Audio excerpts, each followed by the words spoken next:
Love in Fun, bonjour. Oui. Oh là, ne quittez pas, je vous passe le doc. Ce qu'on appelle un éjaculateur précoce en puissance, c'est-à-dire que des fois j'ai même pas le temps de dégainer que c'est déjà parti. Une émission du soir pour les jeunes avec un animateur, on va dire, un petit peu déjanté, capable de tout dire. Vicieux le doc, je dis un truc, je veux te prendre en antenne, il y a l'impression que c'est sexuel.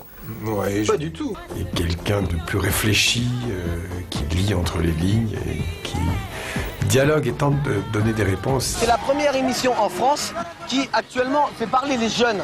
Dans le langage, ils peuvent s'exprimer sur cette radio. Dans Love in Fun, ils peuvent tout dire. Je crois que la révolution de la radio libre, c'est avant tout la libre antenne, la possibilité de s'exprimer, de partager avec un public ses petits problèmes, ses interrogations, etc.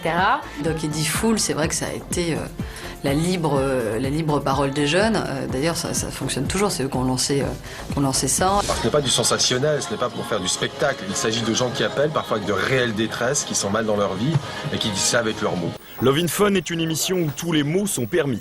Et puisqu'on est censé y parler d'amour, les jeunes auditeurs qui s'y expriment utilisent souvent un vocabulaire très direct. On utilisait des mots crus, mais il y avait quand même un dialogue qui tournait autour de qu'est-ce que la relation à l'autre, sans porter aucun jugement. C'était quand même l'émission qu'on n'avait pas le droit d'écouter. Nos parents ne voulaient pas, on se cachait dans le lit avec les écouteurs, on mettait la radio doucement. À l'école, on parle comme ça dans la cour.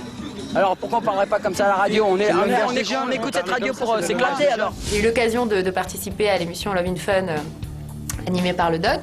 J'étais au Standard à l'époque. Je me pose une question, c'est à la fin de l'acte, au moment d'éjaculer. Oui. Où est-ce que je peux lui éjaculer?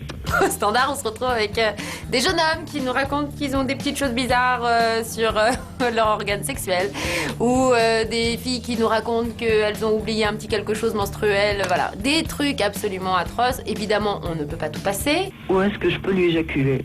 Il y a plusieurs c'est pas con comme Dans le préservatif. Il y a plusieurs solutions, oui. Dans le préservatif. J'écoutais vachement leurs conseils parce que c'était toujours des bons conseils. Et franchement, quand t'écoutais les conseils de Doc Eddie Fool, tu disais putain, ce que je fais, c'est rien quoi. Il pouvait dire des choses très importantes sur un ton assez léger. Finalement, se masturber dans un tube de dentifrice, c'est rien à côté de ce que t'entendais les mecs. En fait, c'était un tremplin pour pouvoir parler à ses parents, je crois, des questions qui nous taraudaient. Il y a 4 millions d'auditeurs qui viennent chaque semaine écouter cette émission. Est-ce qu'il y a 4 millions de pervers entre 15 et 25 ans? Je suis pas sûr quoi. Puis c'était important à cette époque, avec le préservatif, de pouvoir en parler. Et puis de pouvoir aussi asséner qu'il fallait en mettre et tout. Donc, non, c'était bien fait quoi. Sur la bande FM, tous les coups sont permis dans la guerre du sexe. Tabata Cash, ex-pornostar, débarque sur Skyrock. Son émission de dialogue très libre avec les auditeurs ressemble étrangement à celle de Doc Eddie Fool sur Fun Radio. Il y a Tabata Cash qui a débarqué.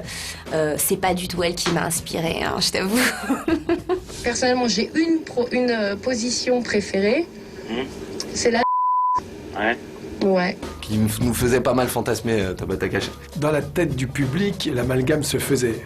Il y a même des gens qui me passaient dans la rue et qui me montraient, ils disaient Tabata Cash. J'ai pas besoin de me dire tu as innové ou bien tu copies. Tout ça, je m'en bats les couilles. Ce que je veux, c'est faire quelque chose qui marche et rien d'autre. C'était extraordinaire cet amalgame. Et je trouve que c'était tout à fait astucieux parce que c'est une façon de décrédibiliser cette émission, de la dénaturer, de lui donner une image qui n'était pas la sienne. Je pose une question. Oui. Alors, si le sida est contagieux, si on a des rapports sexuels avec un hémophile et qu'on met un préservatif? Ça dépend où tu mets le préservatif. Tu le mets sur la main, oui. Aujourd'hui, ce concept est repris de la radio libre, d'interroger les jeunes sur leur sexualité. Ça allait peut-être un peu moins loin, c'était un peu plus enfantin, un peu plus médical, on expliquait un peu plus aux gens, juste pour qu'ils comprennent. Aujourd'hui, je crois que c'est davantage pour en parler, pour faire de l'audience, pour parler de sexe. Encore maintenant, les gens qui m'en parlent, sauf que maintenant, ils ont des enfants. Ceux qui écoutaient. Donc c'est étonnant parce que je les vois avec des enfants, ils viennent me parler de ça. Et ils n'ont pas l'air déjantés, ils ont l'air vraiment en parfaite santé, bien équilibrés, vivant une vie de famille normale, pas du tout tordus ou pervertis. Hein.